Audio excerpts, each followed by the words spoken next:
सुनि मुनि वचन लखन मुस्काने, बोले परशु धरहिं अपमाने। यह सब सुनकर लक्ष्मण जी मुस्कुराए और परशुराम जी का अपमान करते हुए बोले, बहुधनी तोरी लरिकाई, कबहु न अस रिस कीन्ह गोसाई। बहु मतलब बहुत से धनुष बचपन में, लड़कपन में हमने बहुत से छोटे धनुष बचपन में तोड़े हैं। कबहू न असी रिस कीन्ह गोसाई, पर इस तरीके का गुस्सा, रिस मतलब गुस्सा, इस तरीके का गुस्सा, इस तरीके का क्रोध तो आपने कभी हम पर नहीं किया। बहुत से छोटे धनुष हमने बचपन में तोड़े हैं, पर कभी कबहू न असी रिस कीन्ह गोसाई, तो कभी भी आपने गुस्सा इतना ज्यादा नहीं किया। यह धनु पर ममता के हेतु, इस धनुष पर इतना लगाव क्यों? ये इनका कह रहे हैं, लक्ष्मण जी कह रहे हैं कि इस धनुष से आपका विशेष लगाव किस कारण से है। ये ही धनु पर ममता। लक्ष्मण जी के ऐसे कहने पर सुन रिसाई कह भृगुकुल केतु, यानी परशुराम जी गुस्से में बोलते हैं। ये सब जो लक्ष्मण जी कहते हैं उसमें परशुराम जी गुस्से में बोलते हैं। रे नृप बालक काल बस, बोलत तेहि ना संभार। धनहु सम त्रिपुरारी धनु, विदित सकल संसार। रे नृप बालक, नृप मतलब होता है राजा। हे राजा के पुत्र, काल बस बोलत तेहि ना संभारा। काल को भी सामने देख कर भी तू संभल कर नहीं बोल रहा है। काल मतलब होता है मृत्यु, मृत्यु को भी देख कर तू संभल कर नहीं बोल रहा है। हे राजा के पुत्र नृप बालक, हे राजा के पुत्र, काल बस मृत्यु को भी सामने देख कर तू संभल कर नहीं बोल रहा है। धनु सम त्रिपुरारी धनु, विदित सकल संसार। ये त्रिपुरारी का धनुष है, यानी ये भगवान शिव का धनुष है। तो छोटे धनुषों से इनकी तुलना करता है। ये त्रिपुरारी, ये भगवान शिव का धनुष है। विदित सकल संसार, विदित मतलब जानता है। ये पूरा का पूरा संसार ये जानता है कि ये भगवान शिव का धनुष है, और तुम इसे छोटे धनुषों से आंक रहे हो। यह समस्त संसार जानता है कि यह शिव का धनुष है। क्या यह छोटे धनुषों के समान है? रे नृप बालक काल बस बोलत तेहि ना संभार। धनहु सम त्रिपुरारी धनु, विदित सकल संसार। हे राजा के पुत्र, काल के वशीभूत होकर तुम संभल कर नहीं बोल रहे हो। समस्त संसार जानता है कि यह शिव का धनुष है।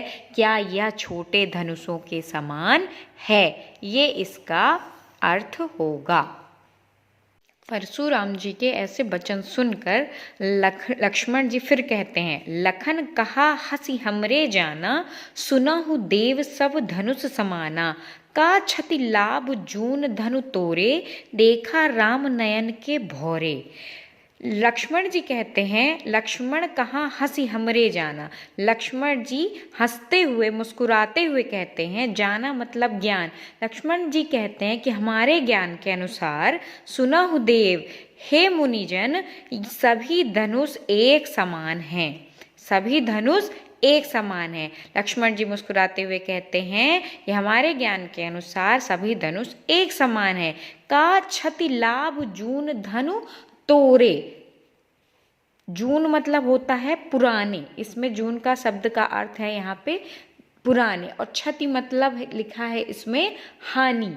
तो इस पुराने धनु तोड़े, पुराने धनुष को तोड़कर क्या लाभ और हानि हो सकती है?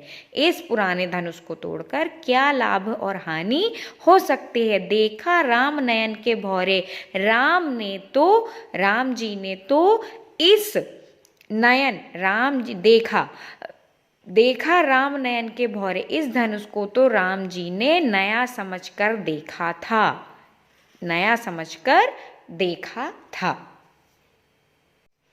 छुअत टूट रघुपति ना दोसु, मुनि बिनु काज करे कत रोसु। बोले चितय परसु की ओरा, रे सठ सुने ही स्वभाव न मोरा। छुअत टूट रघुपति ना दोसु। लक्ष्मण जी कहते हैं, ये जो धनुष है वो छूते ही टूट गया। ये राम जी के छूते ही ये धनुष टूट गया। इसमें रघुकुल नंदन राम का कोई दोष नहीं है। यह धनुष छूते ही टूट गया, इसमें रघुकुल नंदन श्री राम का दोष नहीं है। मुनि बिनु काज करे कत रोसु, रोसु मतलब गुस्सा, इसमें रघुकुल के स्वामी राम का कोई दोष नहीं है। हे मुनि, बिना किसी बात के या बिना किसी कारण के आप क्रोध क्यों कर रहे हैं? बिना, हे मुनि, आप बिना किसी कारण के क्रोध क्यों कर रहे हैं? बोले चितय परसु के ओरा, रे सठ सुने ही स्वभाव न मोरा। रे सठ, सठ मतलब होता है मूर्ख। बोले चितय, ये सब सुन करके लक्ष्मण जी के बातें, बोले चितय अपने चित्त को, अपने मन को, अपने आंखों को परशुराम जी ने फरसे की ओर देखा। परशुराम जी ने अपने फरसे की ओर देखा, परशु की ओरा। उन्होंने अपनी जो आंखें हैं वो किधर फेरी? परशु की ओर, जो उनका फरसा था उसकी ओर फेरा। रे सठ और बोले, हे मूर्ख। क्या बोले? हे मूर्ख, अरे मूर्ख, तुम लगता है मेरे स्वभाव के बारे में नहीं जानते, या मेरे स्वभाव के बारे में तुमने नहीं सुना है।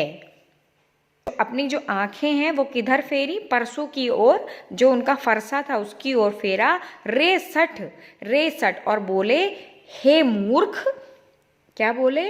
हे मूर्ख, अरे मूर्ख, तुम लगता है मेरे स्वभाव के बारे में नहीं जानते, या मेरे स्वभाव के बारे में तुमने नहीं सुना है।